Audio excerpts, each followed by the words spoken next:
people think like, you know, one thing hits and it's just like up from there. Like, no, it's like the hardest part is remaining there. I mean, people are like, who's XB? Like, oh, she's this new artist. Like, no, I've been here for a minute. What's been the biggest difference from you doing it alone and then now you having Smooth help you along the way? When Smooth came into the picture, he basically enhanced everything I was doing on my own. He's like, you don't have to do all this, because he's like, you're not doing this by yourself no more. How would you correlate your work ethic now as a musical artist to your parents? Seeing like living proof of someone coming from absolutely nothing and turning it into something, you know? And I think having that like really shows you like, at the end of the day, any reason why you feel like you can't is always going to be an excuse.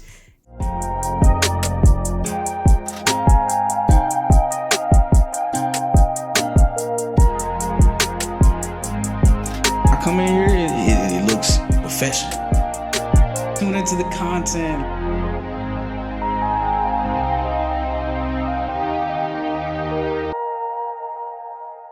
Welcome back to another episode of Direct Discussions, a podcast dedicated to deep diving with individuals just like you. I'm going to pass it over to David. Welcome back, everybody, to another episode to the #1 podcast in Texas. I want to introduce our special guest today, XbValentine. Hey, Let's go. She's in the house. Let's go. How are you feeling today? I'm feeling good, man. You know, I had to come out and stop by on my drive out here, you know? Yeah, I appreciate it, too, because y'all don't know this, but she's only in here for a day or so we're glad we could slide her in, get the podcast in and everything. She's busy over here anyway, so I'm glad that you took your time out to just come out and come on the pod. Oh, man. So let's go ahead and get into it. So first thing I want to ask you is, you started making music when you were 15, is that correct? Yeah. So looking back at it, how would you say your mindset has changed since you were 15 to where you are now? And do you feel like there's any adjustments you have to make to your current mindset to gear you into the future? Yeah, definitely. I think back then, like, I think I was doing music more so for myself, and the fact that it was like a healthy way for me to just kind of vent and get things off my chest. And it was a form of therapy for me. And I think at some point, you know, I was just, you know, there was no intention for me to like really get anything out of it. So the more I was doing it and the more I had to take it serious, the more I started to learn that I need to also cater to the audience and not just always be about me. So I had to kind of shift that, oh, this is me venting, to, oh, I actually have an audience that wants to be able to relate to this. So I had to kind of tweak the way my approach was with the lyrics to not make it be all about me and kind of be like, all right, how can I tell a story to where when people hear it, it also feels like I wrote it for them. And I think the more I'm progressing, the more I'm learning, like, we're constantly having to cater to the audience and feed them what it is that they want, you know, because at the end of the day, they're fans of us for a reason. So I'm just trying to constantly figure out, you know, I think Drake is a perfect example of someone who's constantly shifting, you know, to cater to his audience. You know, he just knows how to give them what they need and want at that time. And that's just kind of what I'm still learning how to get the hang of.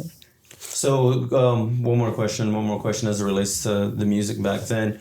Do you feel like your writing style has changed? And if so, think about it this way. You're a kid, you know, you're writing poetry and whatnot.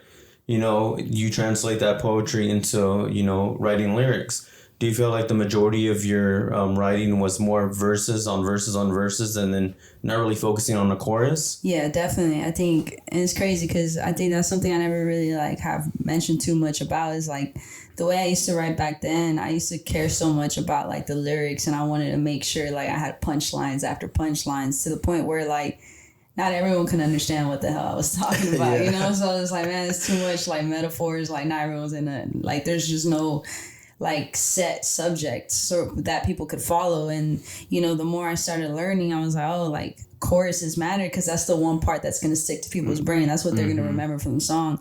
If it's not catchy off the bat, you lose them. And especially nowadays, the attention span is so much shorter than it used to be. So if you don't have them hooked, like within the first like 10 seconds, like they're gone. So you, with the first like few seconds, matter what you do. So I always try to think like, I try to approach my whole song as a hook, not just the chorus only. Like I want the whole song to sound like just like one big hook, because that's like what's going to consistently make it catchy for everybody else. See, somebody told me that you were an industry plant.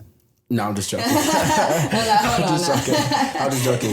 No, so I want to ask you, so whenever, okay, let's say you get into the booth right now, or you're getting into your mode, or, where you get into your room and you start not editing, but, start working on what you need to work on. Because I've seen you start making beats and everything like that. Where do you typically want to start when it comes to developing the song? Does it go with the chorus, or do you start off with the beat and then maybe find the melody, or do you start off with the melody, or how does it start for you? I mean, honestly, so as of lately, I've been getting producers that send me like beat packs. So I've been working with one more recently that goes by Sounds by Sammy. So he's actually from London. And he just sends me like beat packs at least once a month. And I just like randomly, what I do is I throw on a beat, and I don't like to listen to a beat over and over again. So what I do is the beat pack usually has like 20, 30 beats. So I just put the first one and I go down in order, and I turn on my voice memo. So what I'm doing is I'm listening, play the beat first time hearing it, and I just freestyle over it.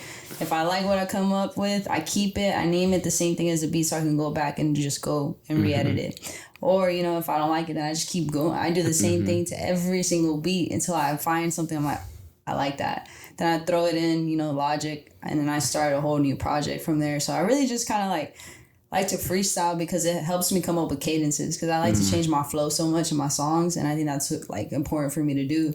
So when I like sit and write first, it's kind of hard for me to I guess stay on subject, because I feel like it limits me on what I'm writing. Like, okay, this is what I gotta do. It's kind of in school, it was like when the teacher would tell you, hey, you have to write about this, and you'd be like, oh man, like I'm very limited onto what I have to write about. And then versus be like, hey, it's just whatever topic you want to write about today. You almost have this different type of freedom, like, all right, I'm gonna just say whatever I want today. And that's just kind of like how I approach my writing. Well, I was gonna ask you, so where has, I know you make music in other places, where's been a really cool place that you've made music that you were just like, yo, this zone is real cool, and then you started really getting into the vibe and then started making another song? Honestly, I used to record at a studio like for the longest time, and that was just kind of like my to-go-to until I learned to record at home. And then when I finally moved out of my parents' house, we got my own place, and now I have like a studio at my house, and that was like a room dedicated specifically just to where I can make music. And when I was able to do that, I was able to create this environment with like where I was able to just put things around me that inspired me. And that was like when I finally had that space, like I've been making some of the best music I've ever made. And it was all in that room. Like I'm literally just surrounded by like a bunch of random things that I like, and that I look around and I'm like feeling like, man, I don't know, like it's kind of similar. I have like records that like I love, like, it's just like nostalgia almost. Yeah, it's just like things that when you're not feeling as inspired, you just look around and you're like, okay, I'm surrounded by all this greatness, like, And I think having that space matters. And, I'm a clean freak too. So I love like just being in an area that's like nice and clean. Clean. It just allows me to think clearly, So I got my studio now. That's funny. Yeah, I like that. I like the fact that you're mentioning the studio, because it brings me back to this concept about, I think it's behind you. Is it? Yeah, it is. Yeah. Perfect. Yeah. Just over there if you like. There we go. Okay, but the whole concept of, having your own studio now brings me back to this whole thing where, you have generalist and you have specialist. From what I'm hearing is that you were more of a generalist when it came to the early part of your career, where you were, I would only assume you're promoting yourself, making your own beats, writing your own lyrics. Of course, as an artist, you have to do that. I don't know why I said that, but you'd be surprised. Yeah, the ghostwriters out there, they are ghostwriters. They are. A lot of them. So do you still feel like you're still in that generalist category when it comes to making music nowadays, or do you feel like you get to focus more onto, solely putting out music as far as everything else goes, with the promoting and, booking and all that stuff?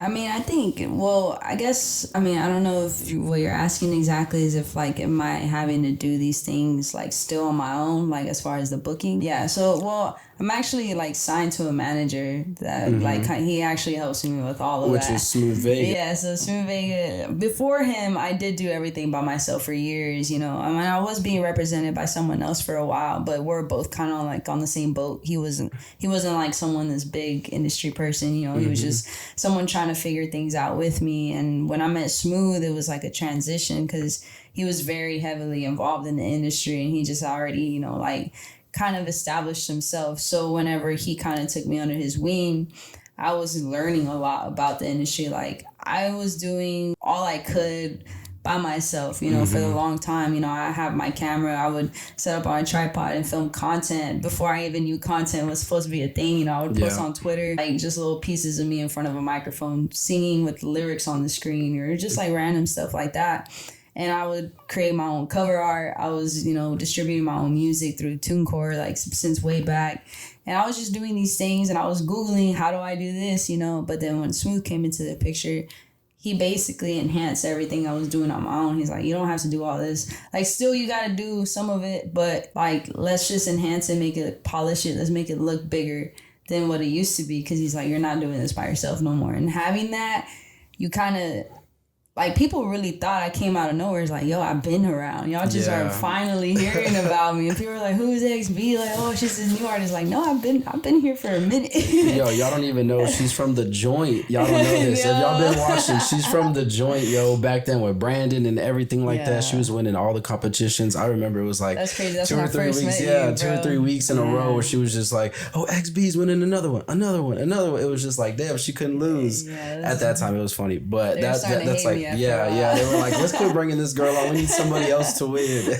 We're tired of her getting all the money. It was crazy. But it's funny even now because the joint's gone. But I want to ask you, so what's been the biggest difference from you doing it alone and then now you having Smooth help you along the way? I mean, honestly, it's a huge weight off my shoulders because I think for a minute, like, it was just becoming like I was on this hamster wheel, you know, when I was doing it by myself. I was like, man, like, I'm just doing the same things and not really seeing anything like increase. Like the numbers were just like too stagnant for me. And I don't know what more to do.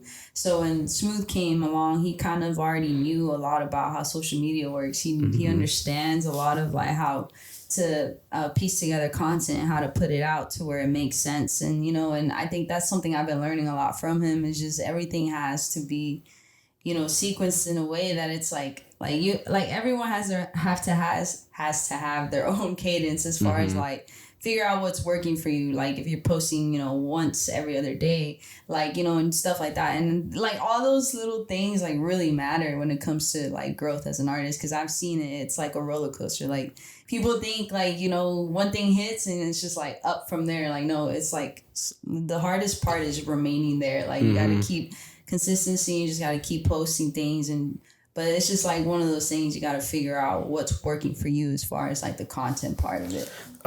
So if you wanted to give advice to somebody that is trying to make it in the industry, whether they're singing, rapping, or doing country music or whatever the case is, their genre, if they want to get started tomorrow, say they already have 5 songs, what would you say is the best scenario for them to go move along forward to get that started? Honestly, I think the best thing would be is just get ahead of it as far as like gather as much content as you can per release. Like you already got 5 songs. The hard part is done. You have the music. So now is like schedule that out. Do you want to release each song a week or every other week? And then along with your releases, you want to have content pieces per single, right? So let's just say you have, you know, this song, your first release, you go and record maybe 3-4 content pieces of you just like doing a random promo video of you just saying like, hey, I got this single coming out, blah, blah, blah, blah, blah. Post that one day. And then throughout the week, the second day, you can go and post a little teaser of one of your other content clips or just like maybe a couple seconds. The next day you can post like the cover art, you know, like you just got to spread out the promo for it to where it's like constantly in people's faces and you're like reminding them like, hey, the song's about to come out. And then you do that with each release. You got 5 songs. Like I said, you got the hard parts done, you know, so it's just a matter of like providing as much content for the single and reminding people like, hey, like don't let the song just be promoted for 1 or 2 days. Like keep promoting that shit. Like that song, like what's old to you is new to other people. Yeah, I think about that the same way too, where I'm like, dang, I've seen this clip so many times, but that's me seeing it this many times. Somebody else has never seen it before.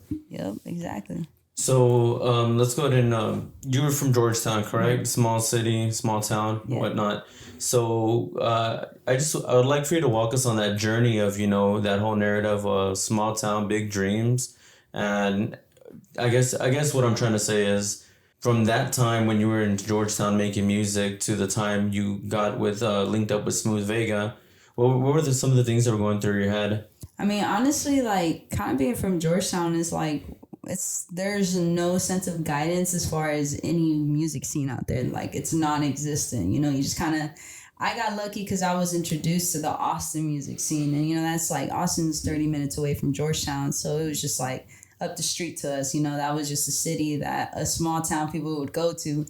And the more I was exposed to it, the more I was learning, like, yo, like, this is different than what I'm used to. Like, growing up, there wasn't anything to do for fun in Georgetown other than, like, go to the movies or go hang out at the rec center. Like, the small town shit, you know? Yeah, nothing to do, too much. Literally nothing to do. So we make our way to Austin, and over there, it was like, obviously, it's the music capital of the world. So there's just constant music going on and a lot of opportunities. So I kind of just started doing open mics, and that kind of just exposed me to meeting more people, meeting more promoters, meeting more artists. And I was just always a people person, so I always like would just talk to people, you know, try to connect people. And that's actually how I met one of my homegirls, Jelamari. Like, she actually is the first person to bring me out to Dallas, and because of her, like, that's how I got connected with a lot of people from Dallas. So it was just like, it's one of those things, like, I just kept talking to everyone in the room, and eventually, like, you just keep meeting people, and eventually you meet the right people to put you in the right rooms. And it was just a constant like that. Like, Georgetown forced me to branch out from what was there because I couldn't find what I was looking for there. So I learned that, like, if I ever wanted to make any form of change there, is like, I got to be the first person to do it there so that people feel like, hey, I guess it's not very limited here in Georgetown, you know, like, there's people really doing it. So it's crazy to hear all that, you know, because then you think about that pivotal point in your life when you're like, okay, now I want to make music. But before that, you wanted to be in the WNBA, is that correct? Yeah, when I was, it's crazy, the timing of that. Oh man, that was when I was so much younger. And it's crazy because, like, when I was young, I was so chubby, man. I was an overweight kid, but I was always in sports. Was I very good? No, but I just loved the idea of, you know, being a part of a team. That was just something I have always enjoyed. And I think, like, I'm not a competitive person at all. Like, I think the few awards I've gotten were always for, like, participation. Like, you know, I was like, in high school, I ended up just being the manager for the basketball team. So I was like, you know, at this point, like, I'm involved. I'm just here, you know. But I think me being in the WNBA was definitely something. It was like a wild dream of mine, you know. I think as a kid, it felt like being an artist didn't feel as doable as being in the WNBA. Now it's vice versa, you know. Like, now I'm like, I don't know what I was kidding. Yeah, like, my little chubby self couldn't even run like a mile. Nah. And it's funny too, because you say that you were like, oh, you know, where I'm gonna go to Austin from Georgetown. You're like, it's up the street. In Texas, anything like 15, 10, 20 minutes, it's literally like it's up the street. Facts. And that's like a normal drive for all of us. Yeah. And in all these other like cities and states, they're like 15, 20 minutes to get there. We're like, yeah, that's normal. Like, what are you talking about? We have to do that all the time. Yeah. That's funny. So what has been, where do you think you hit your biggest growth spurt from whenever you first started till now? Like, whenever you were just like really hitting a pocket of your own and you were like, oh, this is my niche. This is my spot. I think it was kind of once I met Smooth, honestly, because right when I met him, I had just like found my pocket as far as like I was doing the R&B stuff a lot, and I was just kind of discovering more of this melodic approach with everything I was doing. And you know, I think it just worked out perfect because I think Smooth, that's also why he was kind of gravitated more towards what I was doing. You know, he just could hear that I'm finally like, you know, growing into the artist he knew I could be. And, you know, he saw the potential early on, and he kind of like guided me to be able to convert that sound to be a little bit more commercial. And that was something I didn't think I was capable of. Like, I'd hear mainstream or like commercial. I'm like, nah, like that ain't for me, you know? Like, I'll forever be underground, whatever. Underground's like, good though. Yeah, definitely. And, you know, and I've always been a fan of a lot of underground artists. So I think I was okay with that. But I was starting to be forced into situations where I was being not forced. I was like put in situations where I had to step out of my comfort zone. You started having to adapt. And I think a lot of that is where a lot of my growth is coming from. Like, for example, you know, I finally like, you know, grasped this whole melodic R&B thing, and then we decide like, yo, what if we just transition from this to Spanish? And I think that's whenever we like. And that was really Smooth's idea, just kind of like his like, yo, like, just do some Spanish. I was like, I don't know. Like, I don't really want to do that. Like, I was just kind of, I don't know. It was just something that was so far back in my mind. Like, I've thought about it, but I've never really thought about going full force with it. And I sent him the first song I did was Santita. And he was like, yo, like, nah, this is dope. He's like, you finish it. And I finished it and we put it out. And I posted on TikTok, and that shit like now has like almost 500,000 views, and like it took off. And at that point, I was like, wow, like this is literally just the English shit, but now in Spanish. Like the same now you're tapping into a whole new market, a whole new market. And it just shows me like, yo, look what happens when you just step out of your comfort zone. You know, when you do shit that scares you, like that's where growth really comes from. For sure. Go ahead, Rob. Hearing about that reminds me of that one time that just went ahead and threw out a whole English album out of nowhere, bro. And I'm like, and then I wasn't a fan of them I watched the show with my sister, but then I hear the English album and I'm like, yo, these songs are actually kind of fire. Like, what is that song that Drake did with Prince Royce? I forget what it is, but it's like that same example of him just going out of the comfort zone. Yeah, I mean, he did one with Bad Bunny, the Mia, or is it called Mia? Yeah, Maya or something like that. And it's the same thing where he's just, it's gonna probably do something because he's Drake, and then he did it with Bad Bunny. So it's just Drake tapping into a whole nother market that he can just like capitalize off of. And it's the same thing with you. So I don't know how much you can talk about it, but can you kind of give us a little bit of info of like how it was whenever you were having to like sign your deal? Yeah, so that's also something else I don't really get to talk about a lot.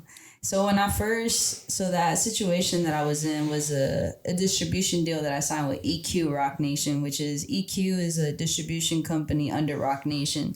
So they're basically like, if you've ever heard of like TuneCore and DistroKid and CD Baby, they're basically, that's like the company that they are. EQ is their own distribution company that is like a branch off of Rock Nation. So, when we signed with them, the A&R at the time that signed me, he was super excited to work with me. He actually discovered me through my song Luxury. And he was like, yo, like I want to show the president of this. So he invites us out to New York and we fly out there and we're literally there just for like 24 hours. We like went midday, left early in the morning and we go to the Rock Nation building. And it was crazy because there's like dudes in suits at the door. Like not anyone can just go in and you have to go right when your meeting starts. So we're like waiting, just like, all right, when is this? It's almost time. So finally, like we go to the doors and we give them our names or whatever. And they let us in and we get a little like sticker with our names on and we just sit in this lobby. And I think in that moment, I was just kind of like, damn, like, this is crazy. I'm looking around me. Like, you just see the big old paper plane, like, in the center of the lobby. And we go up to the floor, and then we finally go to, like, the main meeting room, and we're just chilling in there. And I meet the president. Everything's good, man. Like, we're maybe, like, 2 weeks in after we officially fly out there. And I did a song, Power, which was, like, the first song I ever did, like, with their first distribution. So, like, within, like, the next week of the release, the A&R that discovered me ends up leaving. So he no longer works there, and he's the one who discovers me. So he's basically, like, the middleman between me and the label, right? So then now the only person that knows me is the president of the EQ, right? And then eventually, I think maybe, like, a week later, and we're, like, going back and forth pitching ideas. We're supposed to pitch the song to like a bunch of TV shows to have it like just as a sync, and literally like get hit up a week later, the president no longer works there, he got replaced. That doesn't even make sense, bro. It turns out this is a very common thing in labels of like all the employees are constantly being just like rotating, like no one stays there long enough. So now everyone at the label basically has no idea I exist. So it was just kind of a like, all right, like I guess like I learned very quickly like, damn, like this shit is just one of those things like I just gotta keep working harder. Like I'm kind of grateful that the situation was the way it was, and there was nothing like massive that came with like ending that. It was just kind of like, all right, well, I basically don't exist over there, so it's like I'm gonna just go my way and keep doing my thing, So yeah, I think it was a dope experience though, just to even be there, and it's also like. It was a reminder, like, hey, I'm meant to be doing this if they're inviting me to freaking Jay-Z's, like, the record label. You know what I'm saying? Like, it was a moment, like, yeah, I'm not crazy. Yeah, no, that makes sense. I can't even fathom. I know when you said you were just sitting down and they gave you the name tag, I would have just been like, yo, this is like from a movie right Bro, now. literally. Like straight, like I could just see the camera walking past me as I'm just sitting down and everything. That's insane. I can't even, I know I'd be having a lot of anxiety. Did you have anxiety going out there? I was like, I'm the kind of person, like I'm always shaking my leg, and I just remember thinking to myself, I was like, damn, both of my legs are shaking. I was like, yeah, I was definitely anxious, but it was like good nerves, you know. It was just kind of like excited and eager just to like hear what they had to say, you know. So do you think a lot of other artists that are like you get signed or get that partnership? And then you're saying you think that happens to a lot of other artists where maybe the person that discovered them, they ended up quitting or going somewhere else? Yeah, I think it definitely happens more than people realize. Like there's this term called being shelved you know, and when that happens, a lot of the times too, it's just like you're not on the top of the priority list. Like if you're not already bringing in come on your own, the label is not going to see you as this like money maker, you know? So they're not going to prioritize you against the other money makers, you know? So it's just like you kind of have to prove your worth almost just to be like, hey, like I'm worth this much, like do something for me, you know? So it's just kind of one of those things, like I think it's better as an artist just to kind of grow your own value first and then approach the labels. Who do you think has been your biggest influence, whether somebody around you or in the music industry, that has helped you just pave your way a little bit and find venues where you can kind of just get better? Honestly, I think I've always really like been drawn to a lot of Russ's like interviews. I read his book, and I think I'm just like, I love the way he thinks. And I think although like, you know, he might rub people the wrong way, but I think usually people who are very sure of themselves tend to rub people the wrong way, you know? Yeah. Because it's like intimidating. People don't like, oh, like, how are you so sure of yourself? How are you so like, people don't like that. It's like, because it's unfamiliar. And, but to me, I'm like, man, like, I wish I could be like that. And I want to, like, I want to learn how to be like that. Because then when you are that way, it like shows in everything you do. And his music, for one, like is literally proof of that. Like his music shows his confidence. Like you can hear he's so sure of himself and his approach with everything he says, and like it's intentional. And I think that's something like I'm constantly like observing about him is like, man, he just does this shit because he genuinely loves to do it, and you can just hear it too. And it's just like that's what I admire so much about him, because it's like I can't really like, not that I haven't found it. I think he's just one of those artists that like it stands out in a more authentic way, and it doesn't seem forced. It's just like, man, you know, like you can tell there's a hunger in him that's genuinely just because he like wants to see how big can I get from this, and that's it. So when do you expect your way of, sorry, I'm late. I had a whole idea for it. You had one, Raj? I had a whole idea for this. Right.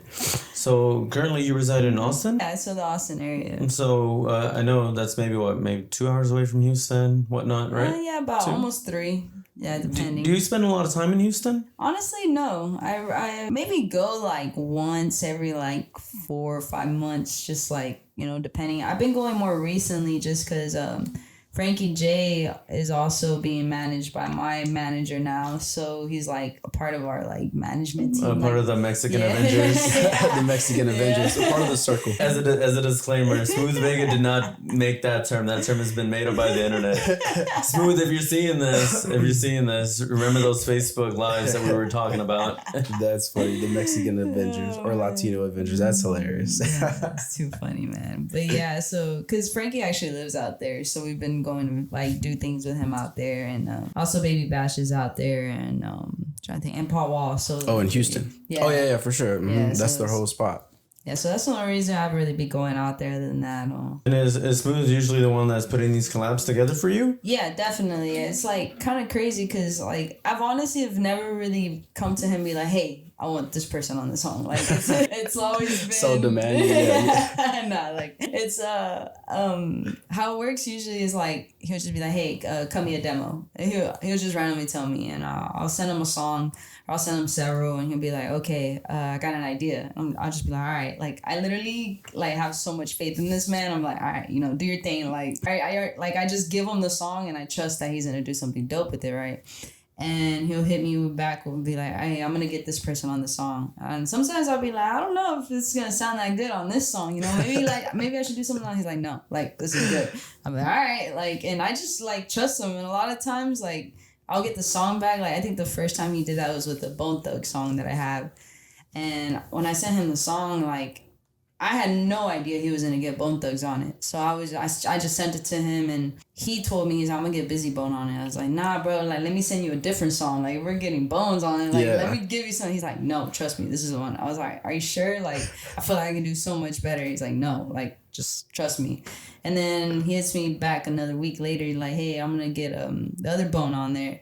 And I was like, oh, fuck. I was like, all right. I was like, on the same song? He's like, yeah. I was like, all right. Like, you sure I shouldn't, like, redo it? He's like, no, like, just leave it as is. So he finally tells me, like, you know what, just throw another verse on there at the end. And I did. And, man, like, that's, like, one of my second highest streamed songs now. And it's just crazy. Like, he weirdly can hear, like, any, like, and the crazy thing is he just genuinely be having the connections with these people, you know? It's obviously not like, hey, I'm going to get fucking Jay-Z on this song, you know, like if it were that easy, you know, it would already happen. Like, it would be a different story. But that's one thing I can appreciate about him, though. Like, he is almost as if he's playing chess with all of the talents and connections that he's managing, and he knows where to move them in the right spot. What sounds good, the right pockets and everything like that. Like the one you did with Kap G, that was a good song too. Like, I know this is old, but like one of my favorite songs that you've ever done is dang it, what is it? Our Finale. That's like one of my favorite songs, and that was like before you even signed, before you even getting that much bigger. That was when you had it on SoundCloud, and that song still to this day is so fire. Like that song is hella fire. And then there's another one that's like it's on my playlist for the gym. It's Don't Let Me Down. Oh shit! Don't Let Me Down, fire. And then I forget the name of the other one. Letter to My Susie? Letter to Susie. Yeah, Letter to Susie. Fire too. Like those songs in the playlist when I'm at the gym for sure. That's hard. Yeah, it is, and that's your older stuff. See, but that's what I love, that pocket you were in at that time. And since you're doing like the Latino, I don't even know Spanish like that, so I can't. Every time you're doing Spanish, I'm like, I wish I knew what she was saying, but I don't know what you're saying. But it's that's why it's funny. Nah, that's dope, man. That's crazy because that was the Midnight Lane album. Those two songs, man. How long ago was the album? Oh shit, 2019 or 2020, I think. Okay, so that's not too far ago. Yeah, I know the SoundCloud one was a little while ago. Our Finale was 2019. Yeah, and the video to it too. Didn't you have a video to that? Yeah, bro. Yeah. One of my homies shot that for me, like on my camera. We just went to Cali and like shot it. But we did a remake of it with Bella the Rapper. We ended up like taking it down and then re-uploading. Yeah, I remember that. Yeah. So that was cool, man. Like, that was another thing with Smooth. He was just like, yo, like, he would pick out old songs. Be like, hey, like, it only has this many views. Like, no one really saw it. Like, yeah, they don't even know. They don't even know. It didn't even exist. So he'd be like, let's just put someone on there. Like, No Saint, like, that one. Yeah, No Saint, I had that song for, like, 2 years just collecting dust because I didn't like it very much. You know, I was just like, like, it's cool. But I was like, it was just one of those whatever songs. And he's like, yo, I'm going to get Kap on it. I was like, for real? Like, you think he'll sound good on this? I was like, this is an R&B track. Like, homie does, like, straight up, like, gangster rap shit, you know? He's like, nah, like, it'll sound good. And then he sends it back to me. I was like, yo, yeah, like, this is fire. I was like, okay, like, I would have never thought Kap G would sound good on one of my songs. So we just were two completely different artists, you know? So it was just dope. But the same thing with, like, Paul Wall and, like, you know, who else? Like, West Side Boogie. Like, these are artists I could have never thought they would sound good on a song together with me. And I think I was just like, wow. I think my favorite, though, like, collaboration is the one with D-Smoke. Oh, yeah, I remember that one. D-Smoke, I think it was just because he, like, man, I think he just sounded so good on that record. Like, so how did you get in connections with D-Smoke? Because what was that show he was on with? Rhythm and Flow. Yeah, Rhythm and Flow. What was the network? It wasn't Netflix, was it? Wasn't Netflix? Yeah, it wasn't Netflix. Okay, I think because I remember watching that. He ended up winning the whole thing. He won the whole thing. He's actually Sir's brother. You know the artist Sir. Yeah, Sir. For that's they literally look like twins, yo. Then when I found that out, I was like, that's crazy. That makes sense now. Yeah. Now it makes sense why he's so good and he's so talented as well. Nah, it was I forgot how that got connected. Oh, I think Smooth was like helping him out with some booking at the time. Like his agency reached out to him to help him like set up a show somewhere in Dallas at the time. And, you know, I guess Smooth was like, well, you know what, like, you know, since I have a straight connection. Like, let me just find out how much he'll charge for a feature, you know?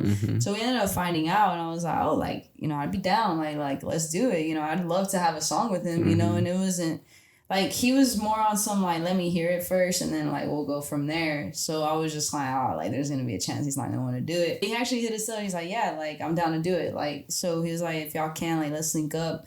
And we can, you know, do the transaction. I was like, damn, homie wants to meet up. Like, that's crazy. So I flew to LA just to, like, basically pay him for the feature. But I was like, I was okay with it. I was like, I get to meet you. It's like a personal meet and greet, basically. Yeah, that's dope, though. That's a cool way to think of it. We met up at a coffee shop. We, like, chilled for, like, a solid hour and just talked with him. And, like, yeah, it was pretty cool, though. It was an experience. So I think at the end of the day, I always view it as an investment, you know, like, it's just, you know, I got a super dope experience and a song and a picture with him. Yeah. Hey, I know back then you had did like smaller like vlogs and stuff like that, showing like your journey and everything like that with your friends.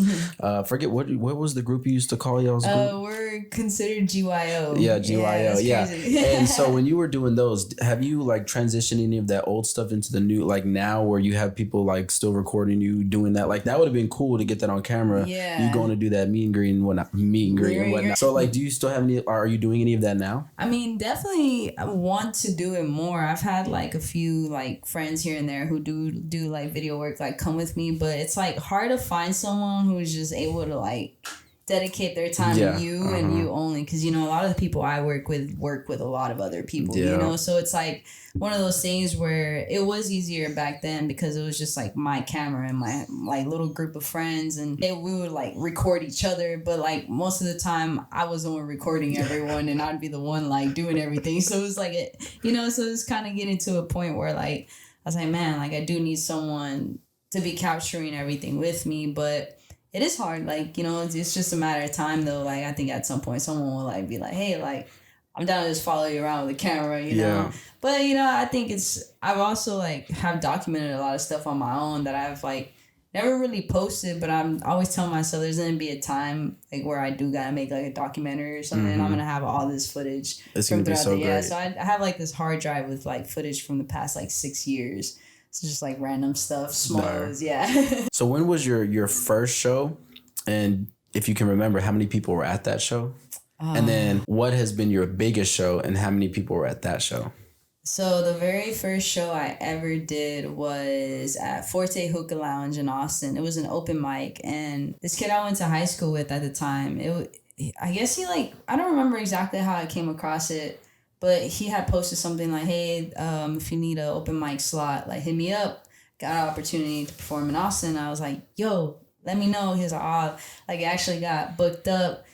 But so when I pulled up, or no, he actually told me like, but you know what, you can have my slot since I already perform there every Thursday. He's like, you can, since it's your first time or whatever. I was like, oh, hell yeah, like I'm down, I'll pull up. So I told my parents about it, and I'm 16 or 17 at the time. I can't really remember. Still in high school. And well, it's obviously at a hookah lounge, so I'm technically not old enough to be there. But they said like, hey, if you do come perform, you're not old enough, you perform your set and then you have to leave. So we pull up and my parents go with me, obviously, because they were not about to let me go to Austin by myself on a school night. It was a Thursday night. And my sister goes and like 3 classmates go. And like when I'm performing, they only give me like a 5-minute set. So that's really like a song and a half. And so it's literally like maybe 10, maybe 7 people in the crowd. And that was in 2014. Oh yeah, that's a long time ago. Yeah, it was a long time ago. And then the biggest show I ever did was actually recently in Fresno. Was in that arena for like over 9,000 people. Oh, shit, that's a lot of people. And that was crazy. That was probably like, I had a lot of holy shit moments on stage. Every time I'd look over, like, damn, this is crazy. Yeah, so if you can pinpoint one moment, what has been one oh shit moment for you, or just like where you were just like, yo, is this really happening right now? I'm doing this with this person, or I'm in this situation. Oh man. Although the biggest show I did was in Fresno, but like I did this show in San Antonio with Joyner Lucas. It was at a theater. I forgot the name of the theater, somewhere downtown. And I remember like, you know, I had the same set for every show. I did 3 of the Texas shows with him. for his tour. And at some point in my set, like the last song, I always tell the sound people turn off the lights. And I was like, can I have everyone put their lights up? And as an opener, it's always so scary demanding things from people because you're like, damn, what if only like 2 people put their shit up? It's just like awkward. But that was like, and I've had like times with everyone does or some people do, but like luckily it's never been only like 2 people. But like you never know what to expect. And that was the first time, I bullshit you not, I swear every single person put up their lights.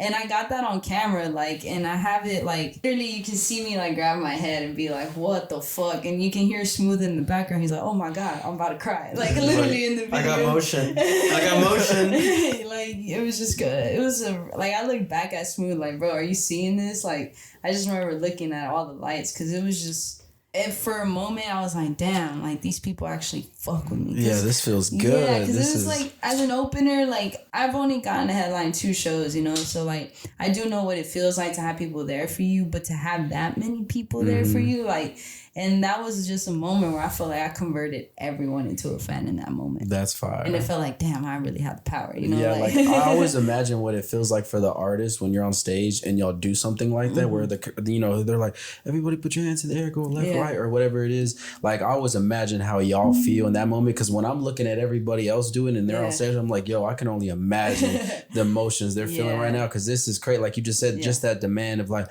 everybody put your light up, and you're just like, yo, everybody's doing it, and I just told them to do it. Like they're supporting me right now in that moment. It feels amazing. I feel like that. I would be like, yo, this is amazing. No, definitely. So aside from that good moment that you had with the fans giving you that support, and I go to a lot of concerts, so it's, they usually have openers where they're not really that good, and then they're asking for all that stuff. Yeah. So could you describe how it feels when the fans don't react to you that way? Yeah, I mean, honestly, like, I think I experienced it more before I met Smooth, because once I met Smooth, like, he really taught me how important it is to create a good set. Meaning, like, I basically have, like, depending on how long my set is, so I have a 15-minute set, a 20-minute set, and a 31, and I have the same songs I do every time, and I've literally, like, say the same thing in between each song, same demands for every, like, I know exactly when this chant's gonna come in, and Smooth is also my hype man, so he also says his things on stage,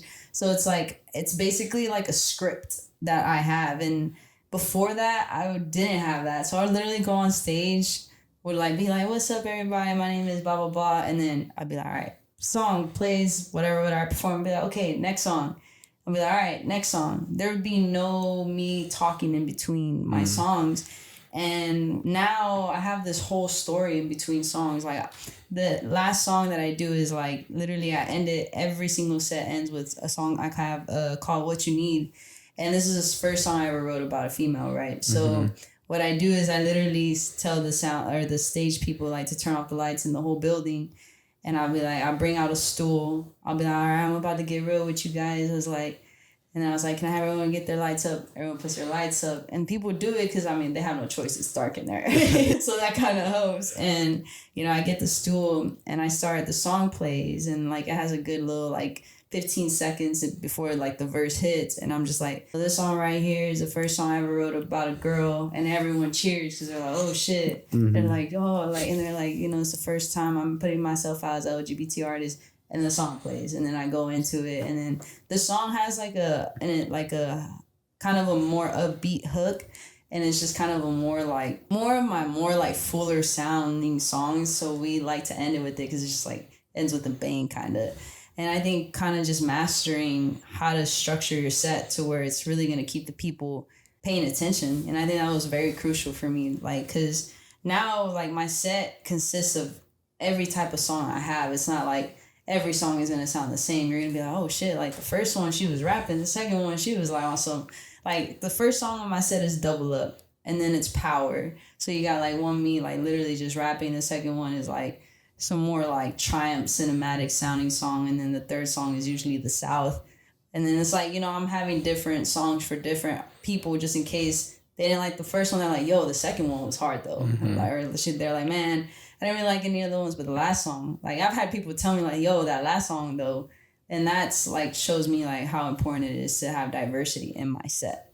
now I've kind of mastered that. So despite your sets being anywhere from like 20 to 30 minutes, do you maybe practice for about an hour so that you're ready? So let's say, for example, you practice for an hour, your set's only 30 minutes and you're not tired because you practice for an hour. Oh, yeah. I mean, usually time I've ever rehearsed, I've never practiced for like less than like 2 to 3 hours. Like usually I book a rehearsal room for 3 hours. And it's more so just so I'm remembering like everything I'm saying. Like the only time I feel like I'm very confident when I perform is when I genuinely know I know all of my lyrics. Because, you know, let's just say I just wrote a new song and we're throwing it into my set and I've never performed it before. Like, that's really when I'm like, all right, I need to like make sure I got this one down just as good as my other ones. Because some of the other songs I've been performing for years, so I could literally like perform it on top of my head. And some songs I can't perform it without kind of getting the help of hearing it a little bit, you know? So it's just the more I am familiar with my songs, like people be saying like, how do you forget your own lyrics? Like, yo, when you write a lot of songs over the years, like you be forgetting your shit. Yeah, that makes sense. So how would you correlate your work ethic now as a musical artist to your parents? You know, because I'm under the impression that they're immigrants as well. So, you know, my dad, you know, he works and works and works and works, but he never gets tired.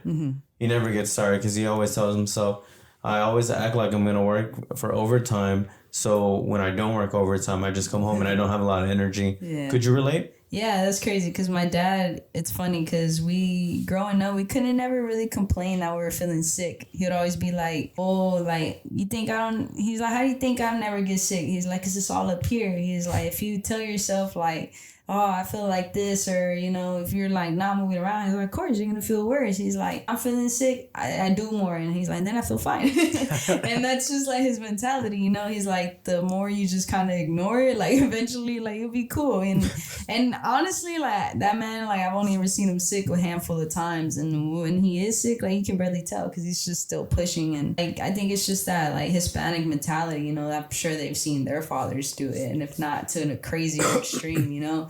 And I think one thing for sure is like I've seen my dad work without ever complaining. And when you kind of have someone like that to constantly watch and you're seeing them do and exceed beyond what they're like being asked of, that kind of shows you like, oh, like I have no excuse to not get to where I want to get to when I have all of these resources that they didn't, and yet they made it happen. You know, I think I've seen like living proof of someone coming from absolutely nothing and turning it into something, you know. And I think having that like really shows you like at the end of the day, any reason why you feel like you can't is always going to be an excuse. And I have, you know, I have these teachers to like show me like, yo, like at the end of the day, it's all up to me. Like I have everything I need in order to make it happen. So it's just, you know, I just watched them and, you know, they kind of showed me like I can get it done if they could. One more question before I pass it over to David. You mentioned that song that you played at the end of your set. Was that regarding that first girlfriend that you had that you kept secret?